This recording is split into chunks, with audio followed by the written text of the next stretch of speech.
Okay, I want you to pitch me on a computer science education, okay? So let's say I take the skeptic point of view. I'm not smart enough to be a computer science major, so all these people in this room are smarter than me, but I'm around a lot of smart people at work.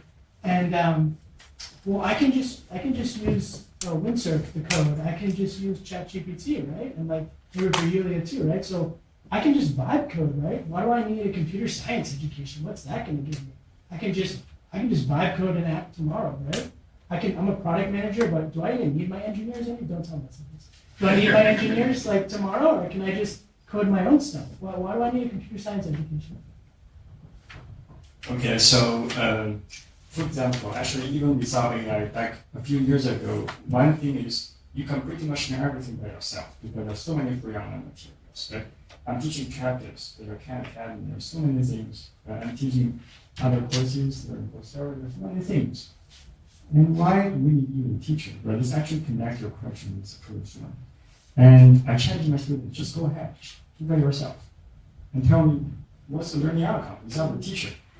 So actually, I think my job is basically I tell my students that when you no longer need me, then I'm successful. So the thing is, clearly you cannot give AI to a 5-year-old and expect it just to can do anything, right? Like any job. So in a real job, for example, why do you need a computer scientist? Because you have to make sure that things work. Right? That's the key difference between you are in school and in a job. You have to make sure things work. Things work, you're responsible. If things don't work, you're going to pay a price. And to make sure things work actually are what is challenging. And the thing is, this critical judgment you cannot give to AI yet. So the thing is, even if, for example, AI can do maybe 80% of coding, actually I just saw a number. It's still much lower than that. Like only 15% of AI codes are directly used without any editing. The majority, like, you still ask AI to do something for you, but as human, you still have to be the judge. You still have to edit it to make sure it works, fits what this task needs, and make sure everything works. That's very complicated because it's not a simple thing. It's just like a coding job. You have to consider many factors, right? In a real job, it's still like what a human can do. It's not still not what AI can do. So therefore, for my own experience, actually, when I first use ChatGPT, I feel it's like a cheating tool. In what sense? In the sense that I can learn things way much faster than I did.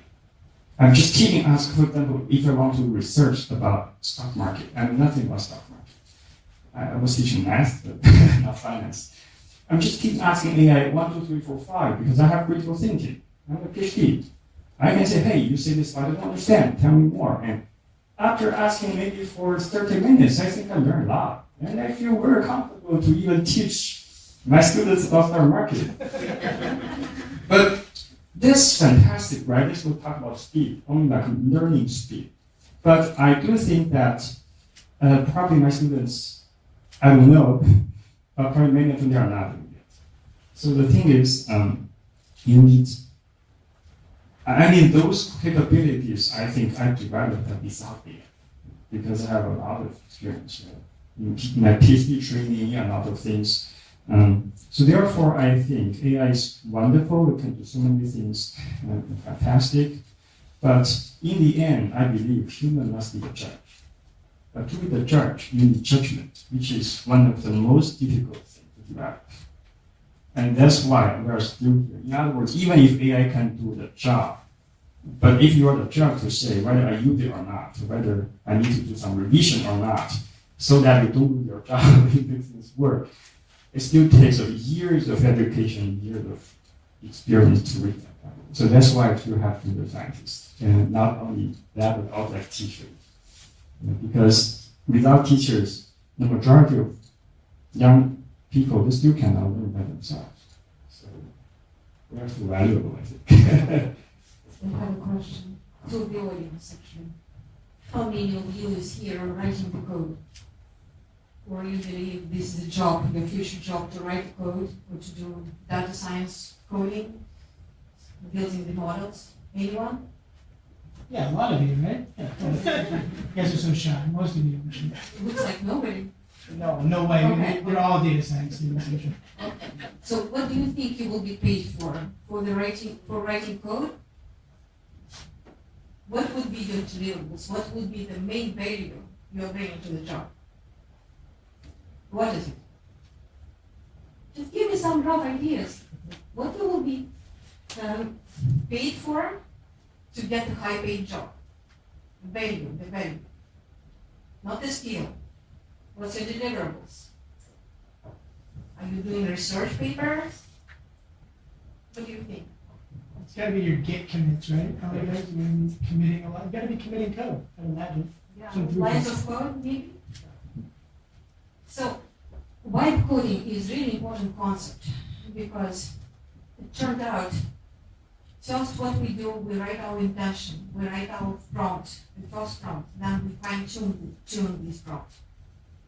Out of this, the main focus of us is to write specification, our plan, where are we going, how are we going, what exactly what we want to see as the deliverables, and only after this we write the code. When the code is written, we're talking about computer science or code, right? So we believe these are our main deliverables, and we're getting paid for that. But basically, we're throwing the prompt out, and the prompt itself, our intention, our plan, how we want to approach, is the most valuable things. Because once you have your prompt, once you have your plan, how you're going to approach this, the code can be replicated easily with AI. And I will give you 2 examples of this. First example is industry example. So some personal information. My sweetheart is the inventor. So he invented the digital viewer. You remember, probably some of you do remember time when you come to MRI or ultrasound research and all these things, you were getting the films, physical films, and you have to carry these films between doctors, from doctor to doctor to get this second opinion. So the question, they challenged the status quo, they challenged the situation, and they said, why can't we do digital? Because it would be easier, actually, right? And machine can read this, and we can send it and such. So now we live in a different time, the low speed of innovation. Now we're all having this MRI. MRI is done in one facility, and the doctor is receiving the image of your MRI right here. And the industry, the whole industry did transition to this level. So the thing he invented and he wrote as a code called Health Digital Viewer, okay? It was a startup. His startup was acquired by big companies. The big companies were fighting for the startup, so GE paid millions to get the startup. So he became very rich because he got some shares. Industry adopted the standards. So he wrote the standards, industry standards, right? Industry adopted the standards. All big companies developed all these huge lines of codes. 30 years passed. All these lines of code are like old.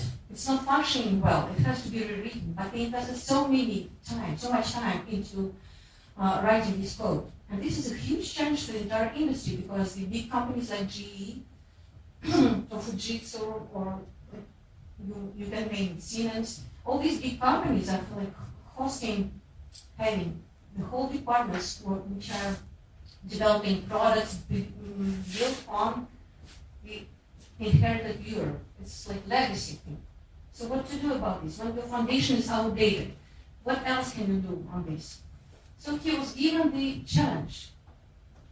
Can he do the prototype on the new viewer? And like all big companies, like, oh, it's zillions of dollars to rewrite all these huge IT systems. Nowadays, all these IT systems are built on code. So he took 2 days actually to create the specs, to talk with AI. How do you do this? So the way he prompted this, it's another story, totally another story, but out of 2 days, he developed a totally new viewer thanks to AI. No millions or zillions of dollars, no huge, like very expensive departments of coders. It's right here. His prototype, yes, to build the bigger, like solid, like IT system, it still need a little bit more work, probably a couple departments of IT companies, right, to be more specific to use cases. But basically, the job for these departments right now to fine-tune specific use cases, fine-tune the foundation which he developed to specific use cases. You see where I'm going with this? This big, very complicated example. I will give you a more simple example. Startups. Here's young mama with her 5-year-old daughter. She's art lover. She's going to MoMA or to Metropolitan somewhere, and she wants to see all these sculptures, all this beautiful painting, and her small young kid is like bored. What she is doing, she's actually photographing the sculpture, and she's asking AI, can you describe what's going on here on this thing for the specializing, for the 5-year-old kid? This is just rephrasing, rewriting, re-explaining, adopting the language. So she found it very useful for her. She shared it with a small group of users, her friends, same young mamas, with same kind of kids. And she actually saw the huge demand for that. So she pursued funding, and she received like 10 million of funding to start this as a startup. Vibe coding this case, right?